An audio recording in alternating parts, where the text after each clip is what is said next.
Hello, this is my 1967 Series 2A Land Rover, as most of you probably already know. It's got a few issues.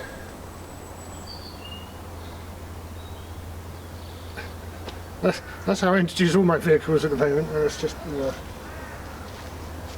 and that does bug me, and I really do want to get on top of it, and I am, slowly. I've been concentrating hard on Project Kermit for the last few months, and in fairness I haven't actually driven this, hardly at all, but the things that are wrong with it aren't getting any better. So there's two kind of urgent things. There's loads of niggly little things wrong with it, but two kind of urgent things that I knew were wrong with this. It started leaking from the transfer box, which is probably the rear seal. That's the usual problem. And it started weeping from the fuel tank down here. Now, I had my suspicions about this fuel tank when I put it back when I did this up, well, got it roadworthy a few years ago. But testing it then, and it didn't leak. But it's leaking now, right? Probably make out how bad it got. You can probably make that up by the fact there's a bucket underneath it. So, not all diesel, some of that dripping will be water, but looking in this bucket, actually that is all diesel. Yeah. So that's not helping economy. More importantly, it's a danger. It's a danger to other road users. If I park up somewhere, pop into a shop or something, come back and there's a puddle of diesel there, someone on a motorbike is going to just off they go. So yeah, it needs sorting. Clearly that fuel tank needs sorting straight away, so I'm going to do that now.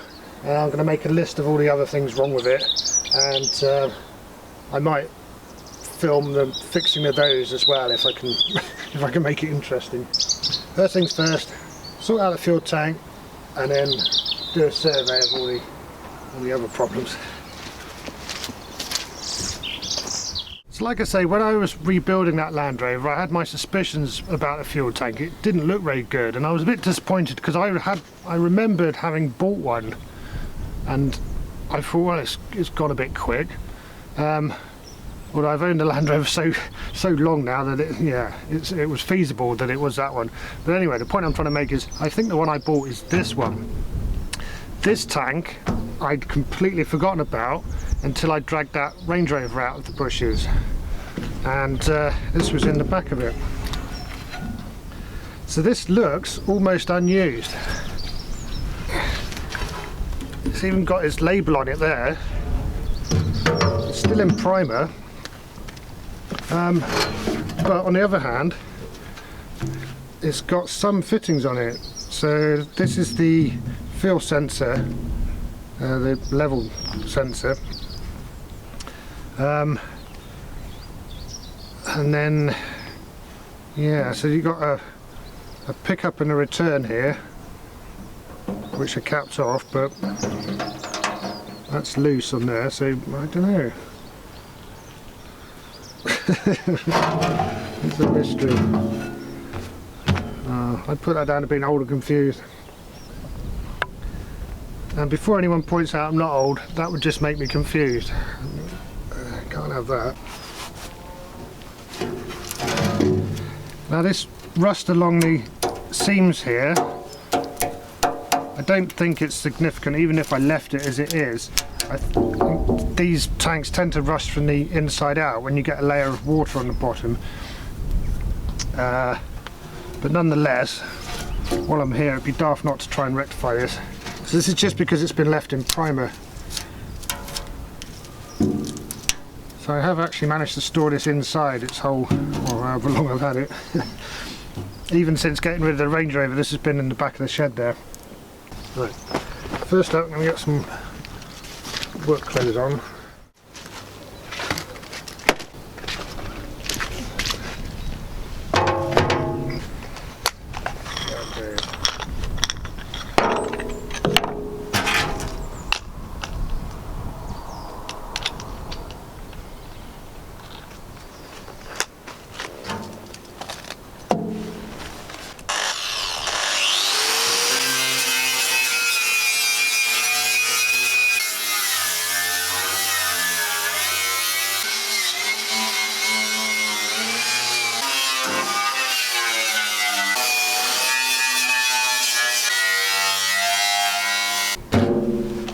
get into the corners a bit better with that one.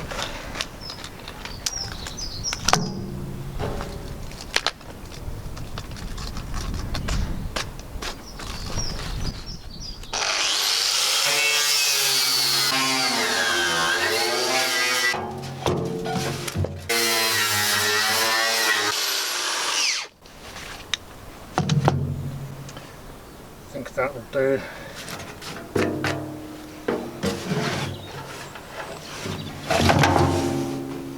They're not a great design, these tanks, really. There's loads of bits like this where it's just a sheet on top of a sheet.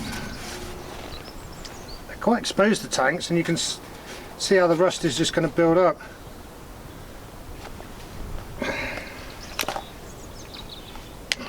Yeah, not very impressive design at all, really. I'm debating whether or not to put any rust converter down these bits.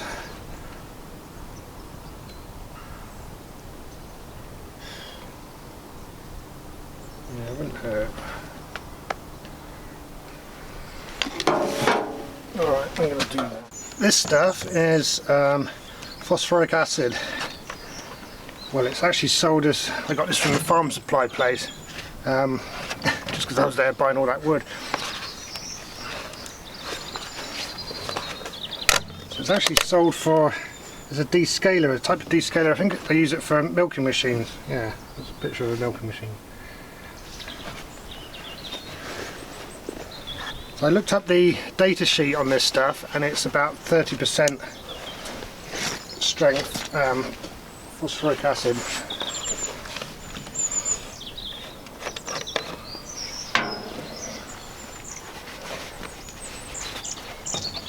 I've got here a little tub of water. Well, there's some water's about up to there, so I'm going to do roughly the same again with the acid.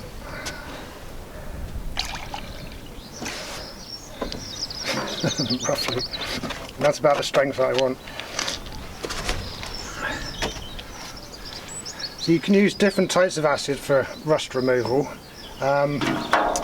Hydrochloric is the most effective, or matrix, I think they call it in America. But if you douse something in hydrochloric acid, it'll eat away at the rust, but it will carry on eating the good metal as well. And since this is only really thin sheet, that's not what we want for this. Phosphoric acid, on the other hand, will bond with the rust and convert it from red oxide to black oxide, and it's safe to leave on there. Obviously, I'm going to have to let it really dry before I paint it, but you don't have to neutralise it, is what I'm trying to say. Phosphoric acid is the active ingredient in all the rust converters that you get.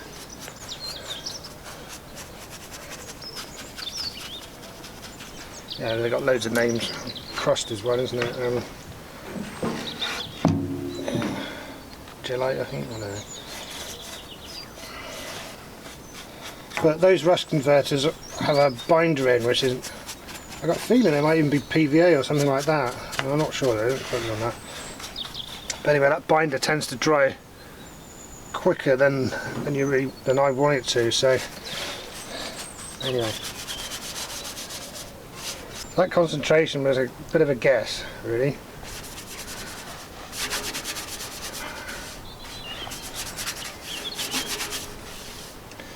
So I'll leave that for an hour or so.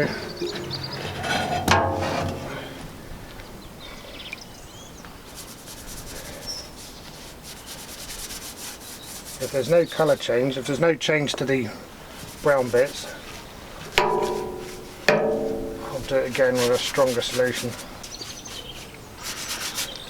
So what I'm trying to do here is to soak it into the seams, and I'm only doing this because it's such a nice sunny day that this will all dry out in a reasonable time and I can get on and paint it. Obviously I'm not worried at all about the aesthetics of this, and I'm not even that bothered about doing a super duper job on it, because the fuel tanks are such a terrible design, they're kind of consumable.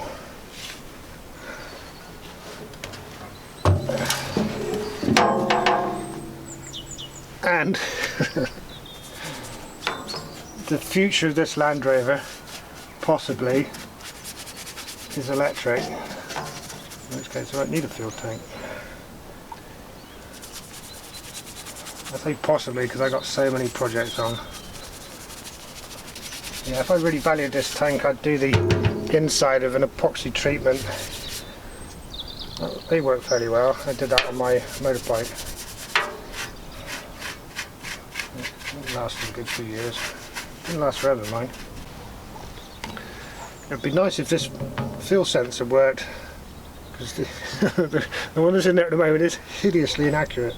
It's about a quarter of a tank out, I'd say. In both directions as well. It's been about 5 minutes or so, and these bits here are brown and they're now silver grey. Heavier rust is still rusty, but it is reacting, so that's good.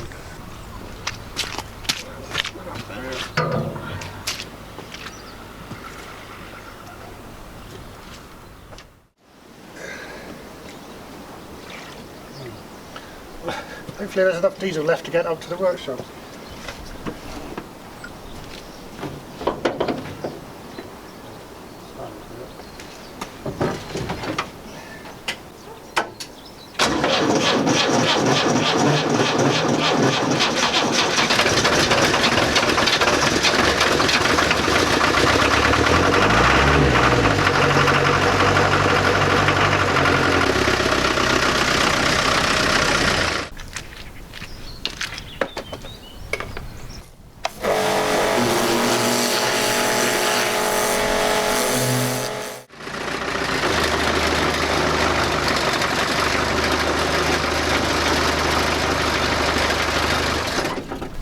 Try and drain out whatever's left in the tank.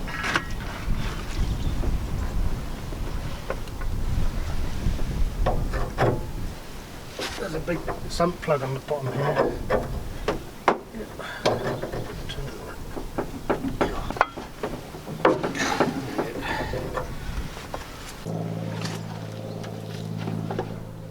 Right, it's had a couple of hours I reckon in total now. I've just brought it round here and put it back in the sunshine.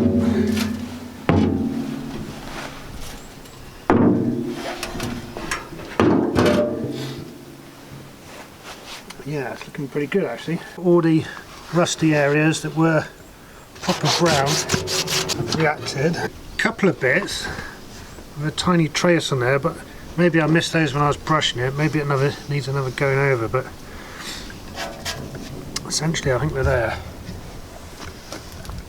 It's definitely good enough to paint though, so that's what I'm going to do next. These are alcohol wipes. Alcohol. These should be ideal for this. Right, let's see what I've got. This is rather an old tin of hammerite. It's been holding open the door of the generator room for a few months. Still, that's interesting. That is liquid. Yeah, I think I thinned this down quite a lot, so we'll see if it's paintable. I say it's interesting because normally hammerite tends to form a really thick skin on it as soon as you open it and seal it up again. Yeah, this is thinned down a bit.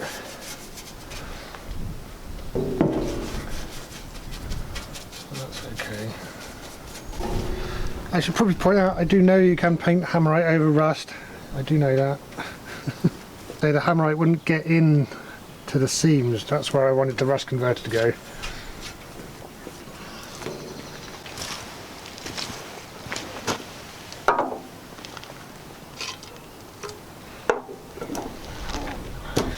Now the diesel I've taken out, not only is it going to have bits in it, it's going to have loads of water in it as well because it's come from the bottom of the tank and it's liable to be water that's watered its way through.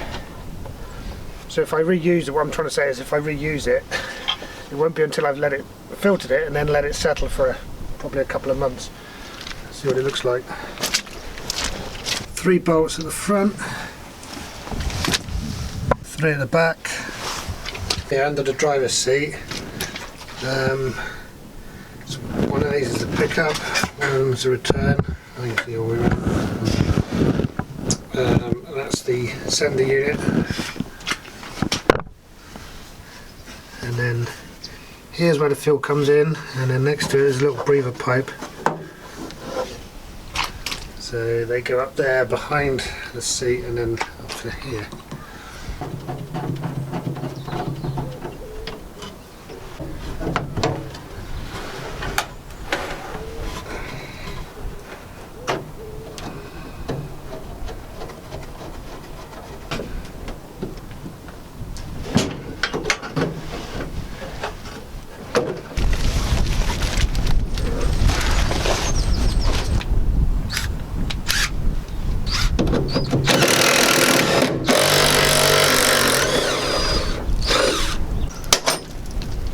Nice, just one loose bolt each end there.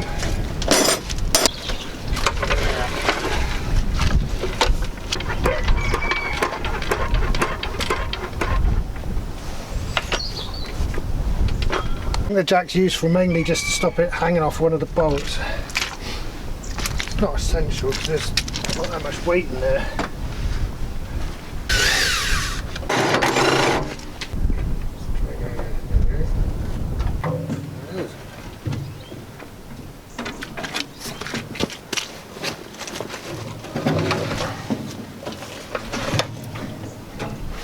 Right, I'm going to put another coat on here.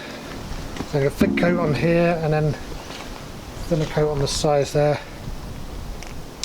And I'll have to leave this then, and tomorrow morning should be sunny again, so I'll fit it then.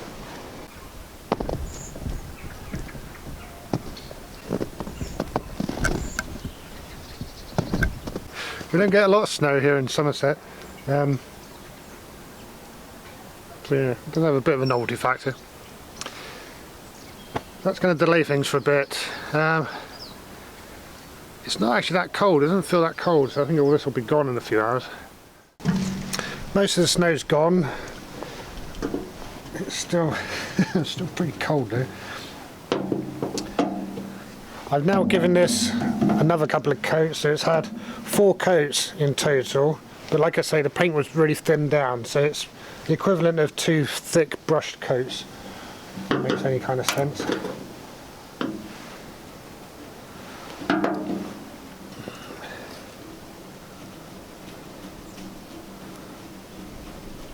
So these covers are for the pickup and return,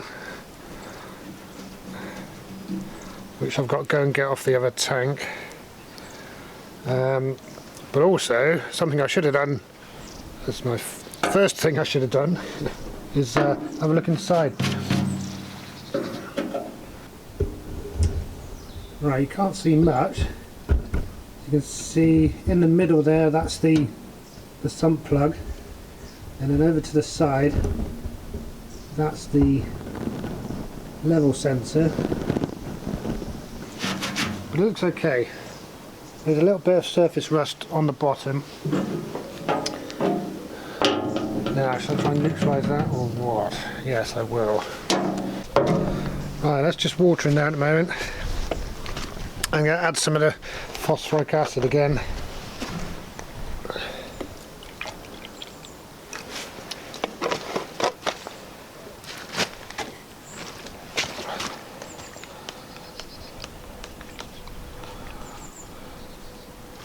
And this time I'll just pour it in.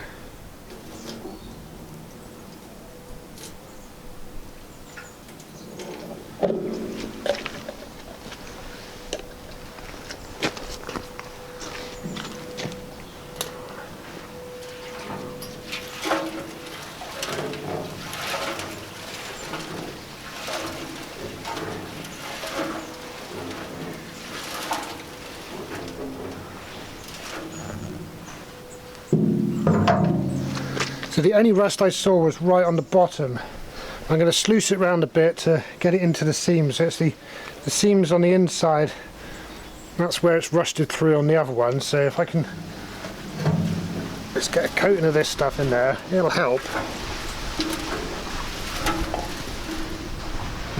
I might as well undo all these screws just in case this sender is daft and I need to replace it.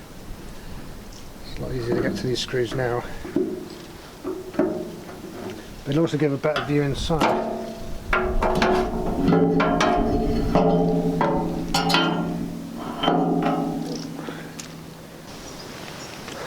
Well, I'm glad I took the sender out now because I can see there's actually more lumpy bits of rust than I thought there was. It'd be good to sluice all that out. I might as well slosh it. There's a bit of flash rusting on the sides here.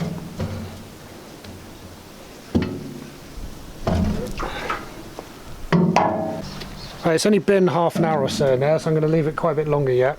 While we're waiting, I thought I'll have a look over the Land Rover and see what else is wrong with it. Got my clipboard.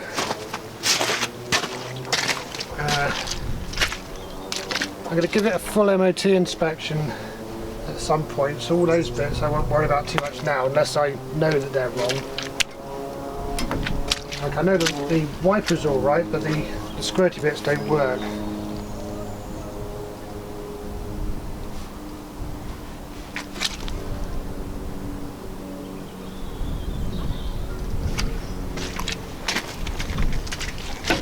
This is the wrong door top. This is actually a Series 3 military door top. See, it's got these slanted windows. I do have the proper door top. I think the window fell out. I stripped it all down to replace the trim on them. It's just a terrible design. I got a whole replacement set. Let me show you the other side. You can probably tell this one desperately needs doing as well. They really are. It is actual quite healthy moss there. But even where we haven't got moss growing on it, it's really not very special. So as you can tell, these door tops, well, this door top and the one that should be on the other side, are really ropey. But one huge advantage, these are aluminium, and that's really unusual. I've not seen, well, these are the only ones I've seen like this. The military ones are aluminium, but the normal pattern ones tend to be steel and they rust like billio. But yeah, so these are obviously replacement ones, but in aluminium. It's, like I say, very unusual. And this was a Series 3 because it's got the window lock fitting down there, but the actual window lock is up here on the Series 2. That was a bit dirty. Forget I said that. Right, what's going on here then? You can see this is a non-standard air filter. I normally have an oil bath air filter which sits over here. But that's perfectly fine, that's working well. I will renew it though.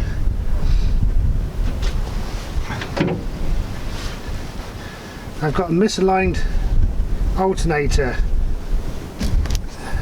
It's slightly wonky. Oh, it's gone loose again, and it tends to wear out the fan belts really quickly. So I shall put that on the list. Alternator mounting. Washing things. Let's carry on around. One good thing is I did replace all the shock absorbers and the brake components. Yeah, I went over all the brakes last year, so they should be up to spec. Okay, I'll see you around the back. The most obvious issue around here is this. I had to take the roof off get a particularly large load in. I did bolt it back on again, but clearly the bolts have, at least on this back corner, the bolts have disappeared. Must have rattled loose. So yeah, I need to sort that out.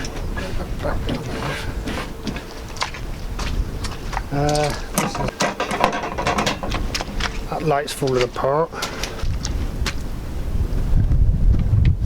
Horn. I had to disconnect the horn because it kept going off randomly.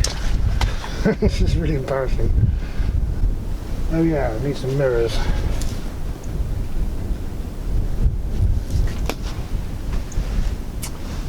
I think that's it.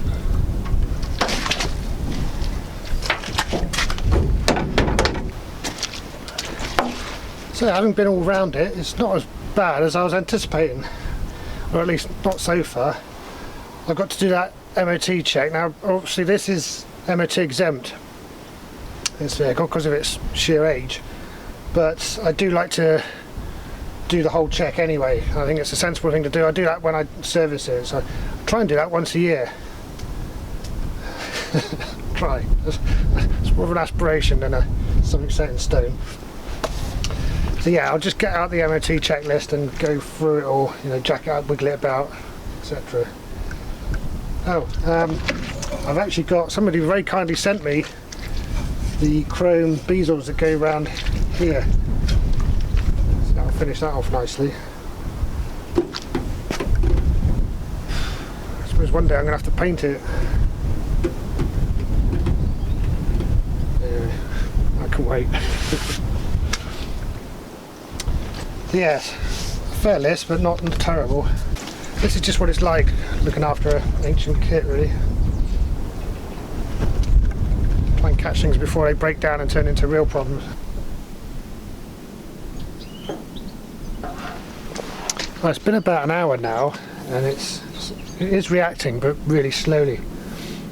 So that's what I'm trying to get reacted away. That brown stuff there, and then I'll just see the lumpy stuff in the corner.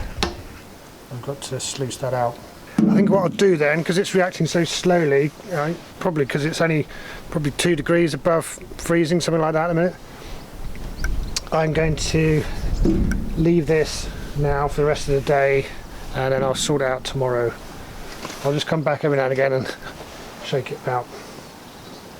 Then there's no real rush for it. Even when I've fixed the Land Rover, I've got nowhere to go. We're in lockdown at the minute. It's like the motorbike behind. I got that MOT and I've been out once. One shopping trip. Yeah, in a month. Oh well. Right, that'll do for now. Yeah, it's the following day. I've had to come inside the workshop with the tank because it's drizzling slightly outside. Here it is. So by now, if there's any reaction, it should have occurred.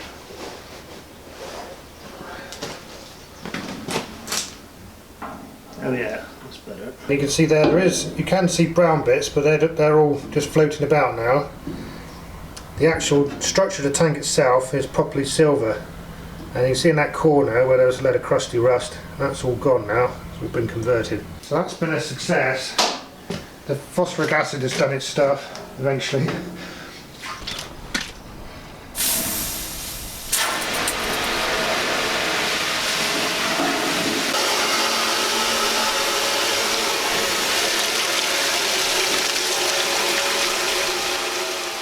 What a difference.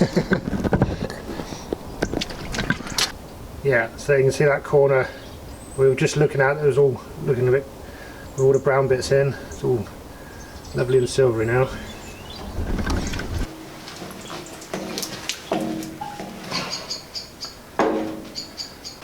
I'm going to try using this little workshop vacuum because it can blow as well as suck.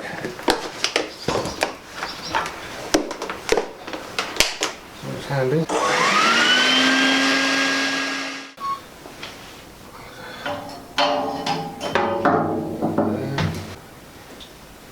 Okay, so that's obviously the return. It's only 2 inches long.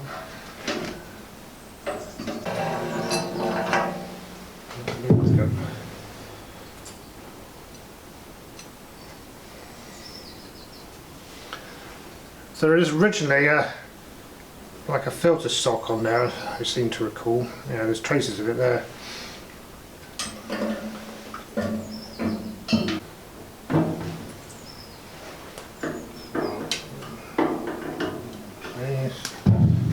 So I've got the tankers on the jack, exactly the same way it came out. Go up.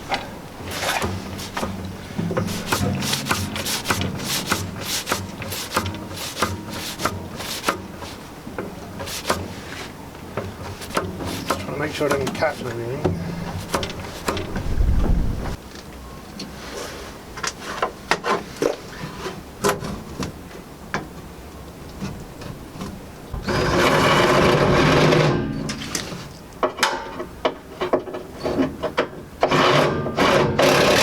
So all 6 of those mounting bolts are properly tightened up now, and it's these filler hose and the vent hose. Got to tighten up these Jubilee clips. Yeah, and it'll be sorted. 2 things left to do. I've got to put some clean diesel in it and bleed it all through. Now remember, I don't want to put back the diesel that I took out there because I think it's probably got water contamination and it's definitely got bits floating about it. So I'm going to filter that, let it stand, and then deal with that. I'm not going to put red diesel in it, it's just not worth it. I did contemplate strapping a jerry can on a motorbike and taking that off to the petrol station, but it's raining, it's windy, and it's icy. So then I found an old lorry and I just nicked some diesel out of that instead. And here we are. The nice thing about an old Land Rover is they're really easy to fill up. They've got well, you'll see in a minute. Let's go and do that.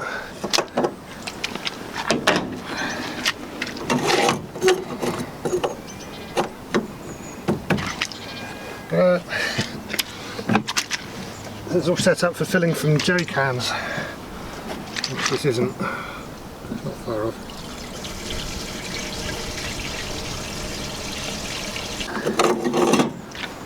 That. Well, it's not dripping out yet, so that's good. Okay, let's bleed it through.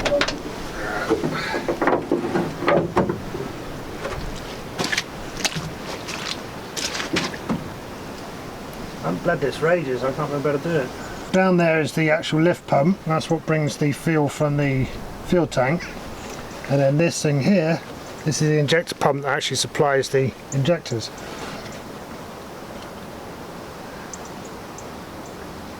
So we need to get the fuel up. So there is a manual squeezy thing on the bottom of the lift pump. Here on the side of the injector pump there is a there's a little bleed screw, so I'm going to undo that. There's something's happening. Of course there would have been diesel in the lines and in the fuel filter anyway, so what I'm actually trying to do is get rid of a big air block. Keep pumping, we should get some more. The fuel should start up again and blow a few bubbles. Can't see pouring. Oh, I'm bored of that. Right, I'm going to try just turning the engine over and doing it the quick way. Turn it. So I've got that bleed screw open, I've slackened off one of the injectors. I'm just going to turn it over now. There's no chance of start.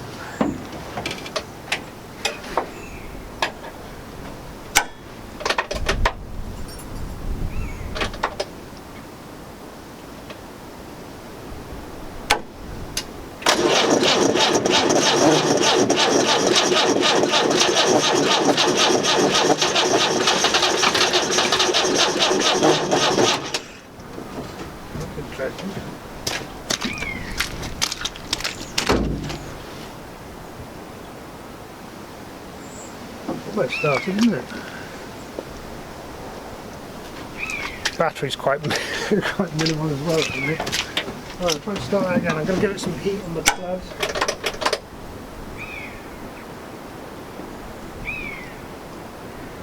And this time I will try and start it. So if it does start, it'll only be on 3 cylinders and it'll sound pretty wrong.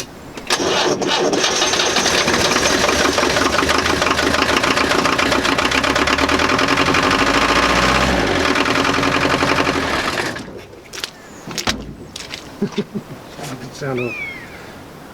Right, let's nip those out.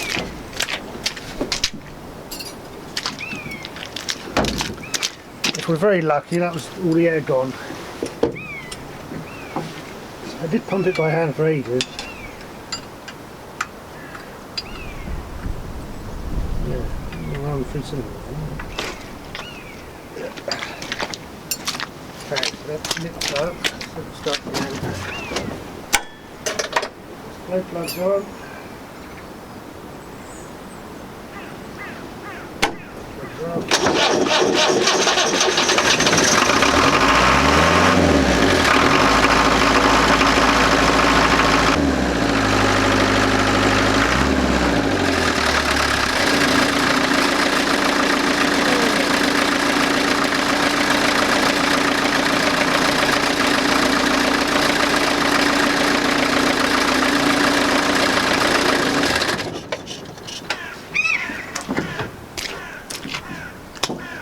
Excellent.